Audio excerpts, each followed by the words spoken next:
Bringing you the latest news from Bucks County, this is the Courier-Times Update with Rachel Cannelli. This Courier-Times Update is brought to you by St. Mary Medical Center in Langhorne, PA. It's your health, expect more.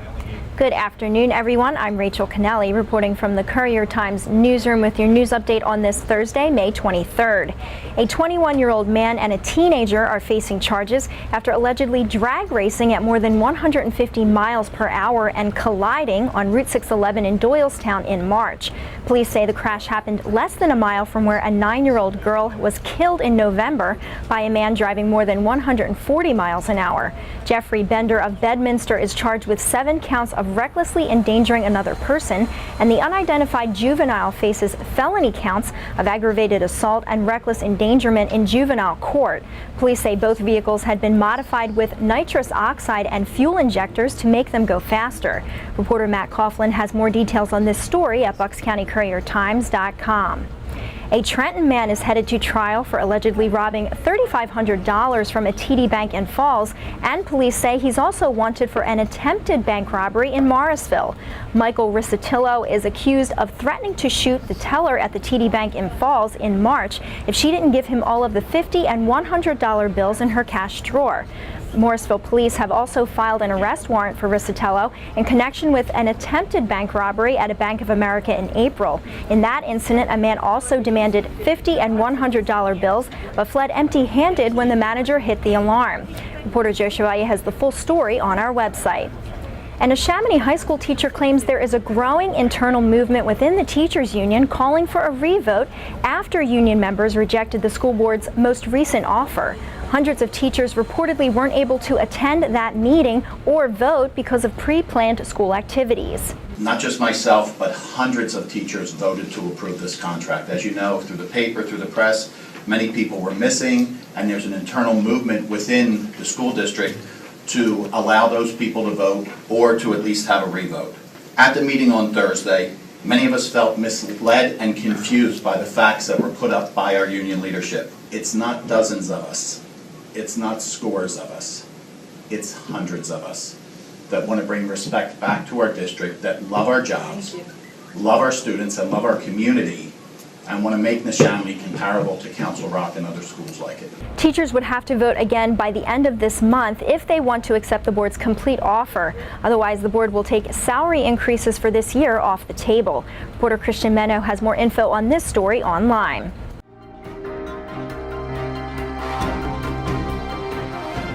For our Bucks County weather, you might want to keep an umbrella handy this afternoon. Showers and thunderstorms are likely with a high near 77. You may want to take extra precaution on your commute home this evening since we're expecting gusty winds with heavy rain. The downpour could continue tonight with a low around 61. Clouds and showers may also stick around tomorrow with a high near 65. When we return, State Representative Steve Santasiro wants to set the record straight about his gun legislation. We'll explain when we come right back.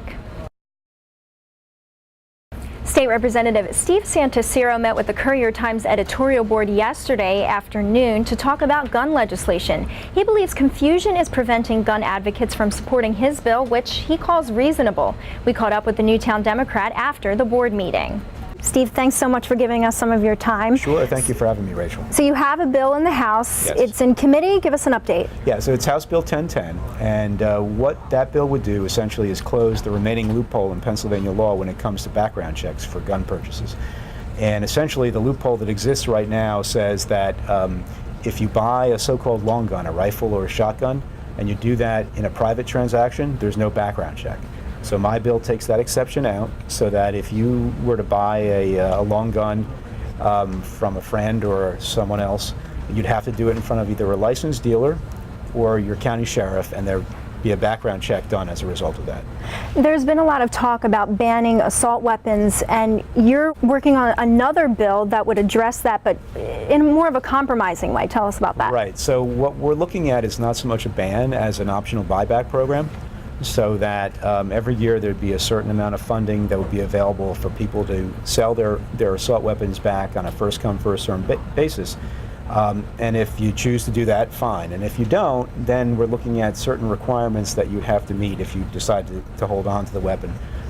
For example, reporting whether it's lost or stolen, perhaps having some level of insurance to cover any liability. And then if it were used in a crime and you didn't report it lost or stolen, then potentially facing liability for that as well. Give us a quick, what's the next step for House Bill 1010? All right, so we have about 50 co-sponsors on the bill right now, which is great. I mean, I'm very excited about that. And my hope is that we can get it at a hearing in committee sometime in June.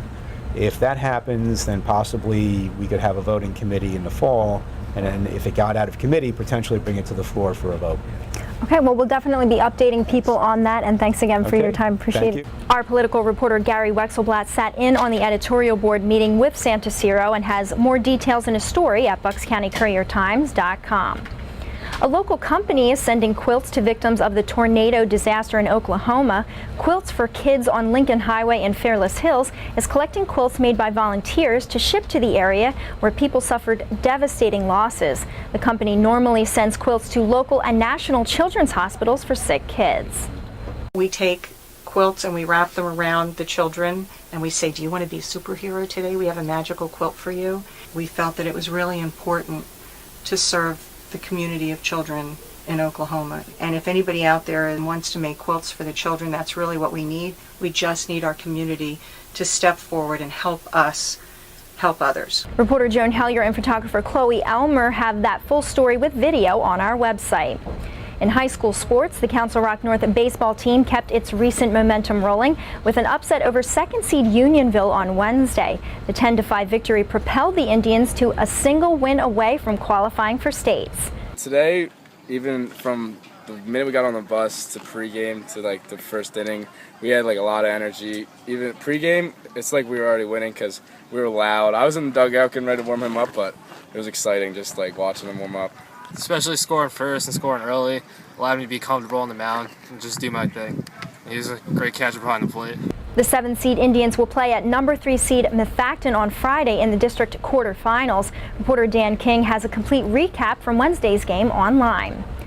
The 15th annual Courier-Kiwanis Athletics Award Banquet last night honored student athletes from 17 area high schools for their academic excellence, leadership, and community service, as well as their success in sports. 32 young men and women from 17 area schools were honored Wednesday at the annual Courier-Kiwanis Scholar Athlete Banquet at the Sheridan, Bucks County. The honorees have been extremely dedicated to their sports for the past 4 years, but have poured the same amount of energy and passion, maybe even more, into being well-rounded good citizens. It's a really special thing.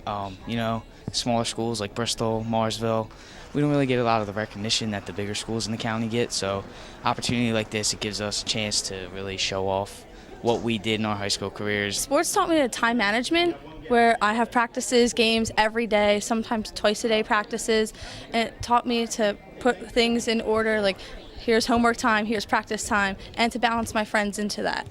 The honorees in their schools received money from the Dick Doherty Scholarship Fund. You can see Jen Wielgus' full video on our website. Now here's a look at what we're working on in the newsroom. Jermaine Jackson is scheduled to be sentenced today after being convicted earlier this week of second-degree murder in the December 2011 shooting of Levittown musician Danny DeGennaro. Reporter Lori Mason-Schrader and photographer Rick Kinsel will be covering.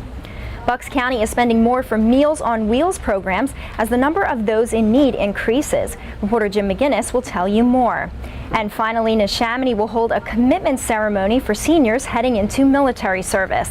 Reporter Christian Menno and photographer Bill Frazier will be there. You can find updates on all of these stories at buckscountycouriertimes.com, or you can follow me on Twitter for your latest local news. I'm Rachel Cannelli. Thanks for watching. Have a great day.